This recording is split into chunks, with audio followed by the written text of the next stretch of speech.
오늘도 하나님께서 저와 여러분이 주시는 말씀은 로마서 12장 9절 이하의 말씀을 통하여 믿음의 사람의 실천을 보라 하신다는 말씀의 제목으로 하나님의 말씀에서 묻을 때 하나님의 목적 계획 뜻이 잘 들려져서 그 말씀에 순종할 때 주시는 참복을 마음껏 누리시는 저와 여러분 되기를 주의 이름으로 축원합니다. 지난 시간 봤던 말씀이 앞에 12장 1절과 8절까지 말씀인데요. 예배에 대해서 설명을 드렸는데요. 예배라는 것은 예배에 참석하는 사람이 변화를 받고 하나님의 뜻을 분별하는 것이다. 이렇게 설명을 했습니다. 그리고 두 번째, 교회 관계, 지체론. 그래서 몸된 교회의 일원이 되었으니까 우리가 어떤 삶을 살아야 되는가. 하나님께서 우리에게 공급해 주시는 은혜와 하나님의 말씀으로 교회를 세워가는 겁니다. 그죠? 이런 것들이 교회에 순수하게 이루어져야 되는데 교회는 들어 믿음의 값이 다르니까 반목하는 사람도 있습니다. 그래서 어떤 교회든지 교회는 다 중요합니다. 일단 큰 교회 작은 교회 상관없이 다 중요한데 내가 소속된 교회, 내가 뿌리를 내려서 실만한 물가가 되었다면 그곳에서 충성스럽게 일하는 것이 맞아요. 그죠?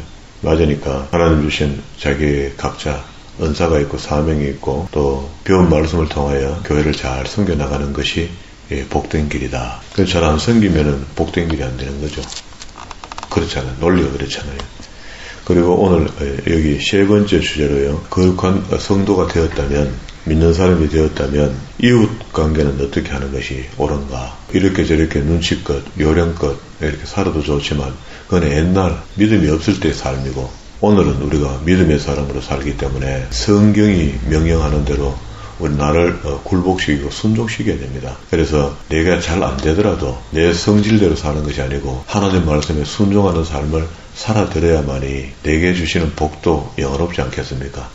내게 주시는 복이 최고의 복이 우리가 영생의 복이잖아요. 구원의 복이잖아요. 그 구원의 복을 얻은 사람이 이 땅에서 째째한 것으로 자꾸 견주고 그렇게 사는 게 맞아요. 세상 사람처럼 사는 게 맞는데 자기 요령껏 살고 사는 게 맞는데 그렇게 살면 안 되는 게 우리는 더 큰 소망을 갖고 있기 때문에 그렇다는 거예요. 세상 사람들은 죽었다 깨도 맛볼 수 없는 소망을 우리는 그냥 공짜로 탁탁 받은 거잖아요. 받았으니까 이걸 가지고 이걸 붙들고 이걸 향하여 간다는 사람이 세상에 째째한 것 그런 거 갖고 자꾸 간섭하고 이랬니 저랬니 하고 이렇게 하는 것이 옳지 않다는 겁니다. 자, 이렇게 이야기하면 좀 마음이 편하잖아요. 편한데 이웃 관계 속에서는요. 오늘 방금 읽었던 우리 본문의 말씀 안에 이웃 관계를 어떻게 하면은 어떤 결과가 나오느냐. 이게 여기 지금 성경에서 이야기하는 대로 우리가 살아드리기만 하면은요. 소수지만 예수 믿는 사람이 많지 않잖아요. 우리나라에. 많다 해도. 그러면 소수인 그리스도인이 세상에 나가서 빛과 소금의 역할을 감당해줘야 되는데 그렇게 했을 때 사회를 변화시켜 나갈 수 있다는 겁니다. 그러나 내가 올 때 믿음 있는 자를 보겠느냐 이렇게 말씀하신 것처럼 너무 작은 숫자가 올바른 믿음을 갖고 살 것이라는 겁니다. 그러면 우리는 올바른 믿음으로 살고 싶은데 어떻게 하면 올바른 믿음으로 살 수 있는가. 그래서 구원함을 입었으니까 이제 바울이 로마서를 통해서 이웃관계는 이렇게 해라 하고 설명하는 겁니다. 사랑엔 거짓이 없나니 악을 미워하고 선에 속하라. 악을 적당히 미워해도 안 되고요. 선에 속하려면 악을 아주 배제해야 됩니다. 등을 돌려야 됩니다. 형제를 사랑하여 서로 우애하고 존경하기를 서로 먼저 하며 이거는 앞다튀어서 해야 된다. 내가 먼저 사랑한다고 손해보는데 이런 개념이 생기면 이건 세상적인 사랑이고요. 앞에 사랑, 하나님께서 우리에게 공급해 주신 사랑으로 사랑하게 되면은 손해보는 거 뻔히 알면서도 희생해줍니다. 희생. 이해해주고 덮어주고 손해봐주고 부지런하여 게으르지 말고 열심을 품고 주를 섬겨라. 예수 믿는 사람 중에 전에는 믿지 않을 때는 좀 게으른 사람이 있더라도 믿고 난 뒤에는 게으러져서 안 됩니다. 그게 게으름이 있다는 것은 벌써 이미 세상에 메어둔 곳에 마음이 많다. 그게 가룟 유다처럼 세상에 박아놓은 말뚝에 자기 끈을 묶고 줄을 따르다가 나중에 끝에 가니까 다시 제 곳으로 돌아가는 그런 우려가 있다. 소망 중에 즐거워하며 환난 중에 참으며 기도에 항상 힘쓰며 우리는 소망도 집어치고 환난 오면 괴롭다 하고 말이야. 대놓고 기도만 하겠다는데 그거 아니다 그죠? 기도하기 전에 앞에 소망을 즐거워하며 이 소망은 이신칭의를 이야기하는 거죠. 소망이라는 그 발바닥 밑에는 이신칭의가 깔려있고 예수 그리스도의 피가 깔려있다 그죠? 이 환난 중에 참을 수 있어야 된다. 우리 참을 수 있는 게 너무 없죠. 그게 세상 사람들이 참을 수 없는 것, 예수 믿는 사람들이 참는 것 달라야 되는데 세상 사람들로 더 못 참는다. 기도에 항상 힘써야 된다. 성도들의 쓸 것을 공급하며 손 대접하기를 힘쓰는 자. 이 성도들의 쓸 것을 공급하는 헌신적인 사람들이 결국 교회 주를 이뤄야 되는데 사실은 그렇지 못하죠. 그게 남에게 손 대접하는 것보다 내 입에 들어가는 게 더 바쁘고 세상이 그런 것 같습니다. 세상이 그렇더라도 우리는 그렇게 살면 안 된다. 성경은 이걸 우리한테 알려주고 있습니다. 그래서 우리가 자식 앞에 두고 난 뒤에 그런 말을 하잖아요. 내 입에 들어가는 것도 자식 입에 들어가는 것이 내가 배부르다 하잖아요. 마치 그런 것처럼 성도의 교제가 그래야 된단 말이에요. 교회 안에서 믿음의 사람들의 관계가 그래야 된다. 그게 살림이 넉넉한데도 불구하고 콩 한 쪽도 갈라먹는 게 그게 나눠 먹는 게다 하면서 맨날 째매큼 내가 반통 갈라가 니 먹고 내 먹고 이거 말고 그런 거는 한 뭉태기 사줄 수 있잖아요. 넉넉하면은요. 어려우면 어쩔 수 없지만은 14절 너희를 핍박하는 자를 축복하라. 축복하고 저주하지 말라. 핍박을 받을 때 당연히 화가 나죠. 상상도 할 수 없습니다. 그들 축복한다는 것은. 그런데 우리가 고민해보면은요. 축복하는 편이 훨씬 편합니다. 끝에 가보면은 나를 괴롭히고 나를 힘들게 하는 사람을 위하여 기도해주면은요. 응답도 굉장히 빠릅니다. 진짜로 하나님께서 막 정광석과 같이 응답해 주거든요. 핍박을 받을 때, 핍박을 받는다는 것은 자기가 잘못했는 걸 머럭하는데 그 핍박을 하지 않잖아요. 그건 당연한 거잖아요. 핍박은 내가 잘못이 없는데 나를 핍박하는 겁니다. 다시 이야기하면은 내가 주님을 열심히 믿었더니 나를 핍박해. 그럼 그 핍박은 다르게 받을 수 있잖아요. 그런 겁니다. 그런데 우리는 제일 실컷 짓고 핍박하니까 그러다가 나를 핍박하다니 하고 막 내가 용서할게 하고 막 그거는 말도 안 되는 거예요. 앞뒤도 없는 거예요. 규모가 없는 사람입니다. 그 사람. 그러니까 환란이 올 때마다 핍박이 올 때마다 거룩한 핍박이죠. 이런 핍박들이 올 때마다 그 상대를 축복해 주십시오. 축복해 주면 그럼 금방 해결돼요. 즐거워하는 자들로 함께 즐거워하고 우는 자들로 함께 울라. 이러지 않은 사람이 많습니다. 지 좋은데 뭐 내가 뭐 하려고. 지 좋은데 아니죠. 그 믿음이 형제라서 우리의 즐거움이 되고 우리의 기쁨이 되고 우리의 아픔이 되어야 된다는 겁니다. 우리라는 걸 빼고 나면은 지끼고 내끼고 이렇게 되잖아요. 그럼 곤란하다. 서로 마음을 갖춰야 높은 데 마음을 두지 말고 도리어 낮은 데 처하며 스스로 지혜 있는 척하지 마라. 우린 대개 그리스도인들이 안다이가 돼갖고 이 안다이는요 마귀가 안다입니다. 마귀는 모르는 게 없습니다. 귀신 불러놓거나 물어보면은 다 안다 하고요. 자기가 다 이야기 다 합니다. 구단도 가봐요. 그래 하죠. 이게 예수 믿는 사람 이러면 안 된다. 17절 아무에게도 악을 악으로 갚지 말고 모든 사람 앞에서 선을 도모하라. 요런 선을 도모할 때 그렇게 악한 일로 나를 괴롭히는데도 불구하고 내가 그를 선으로 대하는 이 모습이 하나님의 영광이 되고 우리가 이 땅에 사는 그리스도인의 싸움 속에서는 빛과 소금의 역할을 감당하는 겁니다. 그죠? 18절 할 수 있거든 너희로서 모든 사람으로 더불어 평화하라.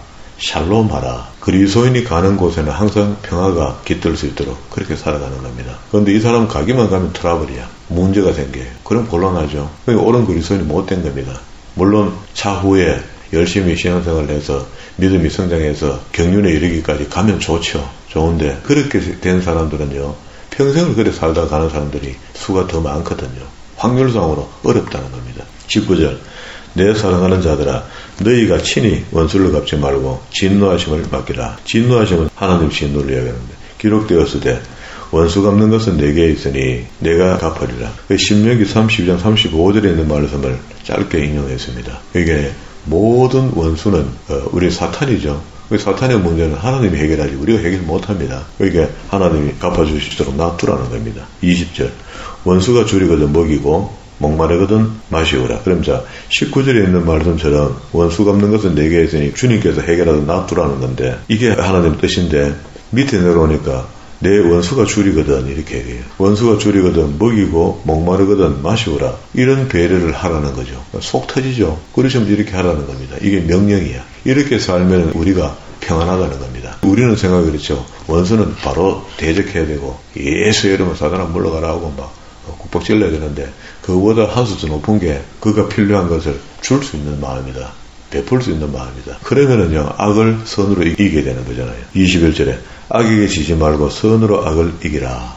그리고 난 뒤에 9절부터 이웃관계를 지금 이야기하잖아요. 사랑에는 거짓이 없나니 악을 미워하고 선에 속하라. 요게 주어가 된 거죠. 그리고 결론도 악을 행하지 말고 선으로 악을 이기라고 이렇게 했습니다. 그리고 이게 이제 기하전 구조로 12장 21절 끝에다가 13장 8절로 간다 하고 피차 사랑의 빛 외에는 아무에게든지 아무 빛도 지지 말라. 남을 사랑하는 자는 율법을 다 이루었다. 이렇게 해요.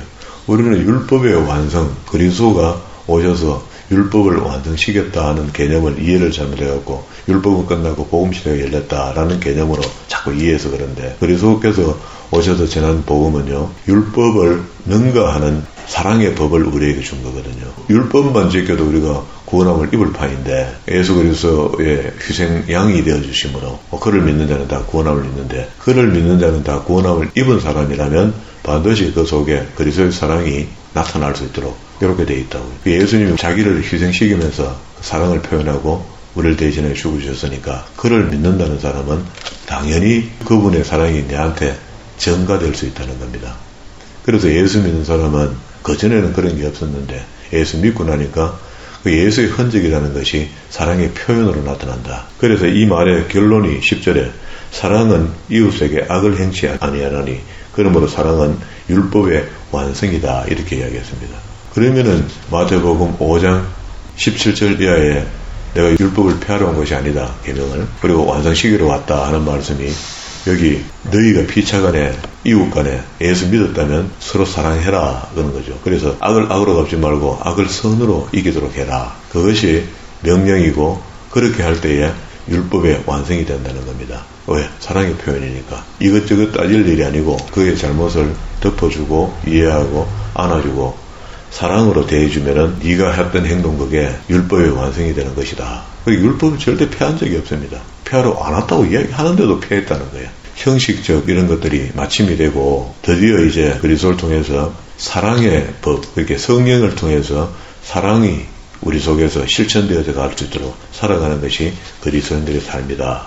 그런 이야기입니다. 그러면 이제 중간에 13장 1절부터 7절까지 빠졌는데 이 빠진 이야기는 정부 쪽에서 기독교인들을 핍박한다든가 어려운 사람들을 핍박하게 되면은 잘못된 정부가 세워졌을 때 고통스러운 백성들은 그럼 어떻게 해야 되는가? 머리띠 메고 걸기 해야 되는가? 하지 말아야 되는가? 그는 본인이 하나님의 말씀을 잘 읽어보고 맞으면 하면 돼요. 걸기 하면 됩니다. 바른 소리 하러 가면 되고 그렇지 않거든 읽어보고 아 이게 그런 게 아니구나. 이 시국을 보니까 아직도 때가 덜 된 것 같은데 너무 앞서서 가는 것 같다는 느낌이 있거든. 기다리면 됩니다. 자기의 때가 아닌데 남에게 동료받고 남에게 우샤우샤 해갖고 그 올라가고 태우기 들고 왔다 갔다 할 수 없다는 겁니다. 옛날에 그 광우병 갖고 정권을 흔들 때 그러면 광우병 그때 세상이 끝났습니까? 그거 안 나거든요. 그게 쉽지 않다는 거예요. 그런 것들이. 그러면 내가 봤을 때 다급하게 나라가 멸종 망할 것 같으니까 내가 태극기를 들고 나가봐야 되겠다 싶거든. 나가세요. 나가면 됩니다. 그건 자율적이어야 돼요. 그러나 성경을 읽어보니 이렇다면은 조금 더 기다릴 필요가 있겠다. 지금 시대를 봤더니 아직도 이건 그럴 때가 아니다. 라고 믿어지면 조금 기다리면 되겠죠.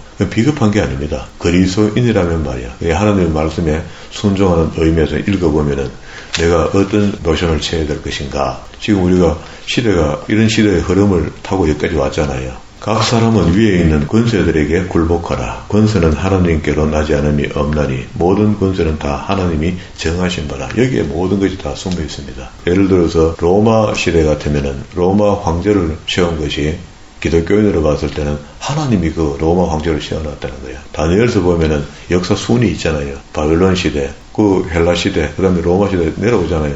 그런 식으로 하나님이 역사를 그림 그려놓은 걸 우리가 그걸 뒤집고 바꿀 수가 없다는 겁니다. 하나님이 전체 그림을 그려놓은 것에 거기에 우리는 일부분으로 있어야 되는 거지 우리가 주관자가 될 수 없다는 거예요. 뒤집고 엎고 할 수 없다는 겁니다. 그런 큰 그림을 보면은 이제 이게 이해가 되잖아요. 그래서 모든 권세는 다 하나님이 정하신 바라. 그러므로 권세를 거스리는 자는 하나님의 명을 거스림이니 우리가 무엇이건데 하나님의 명을 하나님의 계획을 뒤집고 엎고 합니까? 우리가 그런 기도로 얼마나 많이 합니까? 하나님 이건 뒤집어 주옵소서. 어떤 목사님이 계요. 자기 교회 봉사 목사님이 오니까 목사님 이번에도 한번 뒤집어 주이소. 그러니까 이제 강사가 하는 말이 지난번 뒤집었는데 이번 뒤집으면 지자리 아닙니까?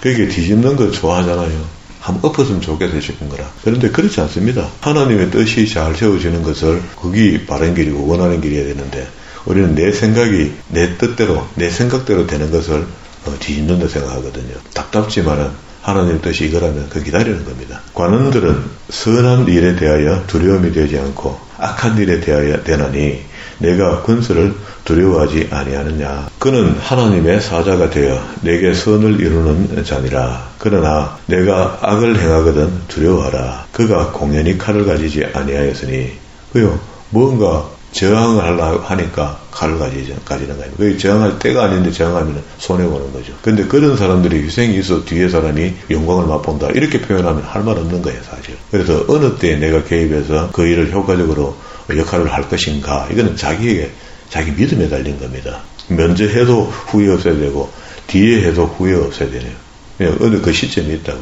그런데 그 동의하는 마음이 있는데도 불구하고 자기가 누르고 안 해버리면요 나중에 후회가 안 되겠습니까? 그죠? 공의로운 일에 대해서 그렇다는 겁니다. 그러게 공연히 칼을 가지지 아니하였으니 곧 하나님의 사자가 되어 악을 행하는 자에게 진노하심을 위하여 보응하는 자니라.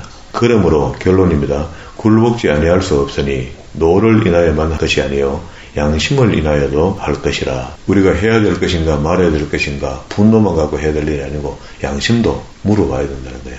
진짜 이걸 내가 하나님의 뜻이 있어서 해야 될 일인가 아니면 내 양심은 아닌데 옆 사람들 눈치 봐가면서 얼렁뚱땅 거기다 동성하는 그런 태도인가. 너희가 공세를 바치는 것도 이를 인함이라.